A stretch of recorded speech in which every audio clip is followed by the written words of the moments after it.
أنا بموت يا ولاد. خلوا بالكم من بعض وخافوا على بعض. أنا آسف يا ولاد أخويا، أبوكوا مات وأنا هوديكوا الملجأ. عمك خلاص اتخلى عننا يا اخويا. ليه الدنيا بتعمل معانا كده؟ أنا عايزة عيل من العيال دول، يا ترى ناخد مين؟ الأبيض طبعا يا حبيبتي.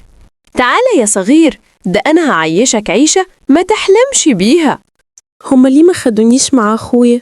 ده انا بخاف انام لوحدي. اديكوا الرومي تحصى، انا جعان قوي. أنا بطني بتتقطع من الجوع، كل يوم عيش حاف. أخوك سابك ومشي يا مغفل. سقفوا للطالب المجتهد مشمش، طلع الأول السنة دي. اخيرا هخرج من الملجأ، يوم استنيته اكتر من 10 سنين. سقفوا للظابط الواعد، مش بقى أول دفعته. انا اتأذيت كتير في الملجأ. اعملوا لي لايك واشتراك في القناة وقولوا لي ادور على اخويا ولا لا يا اصدقائي.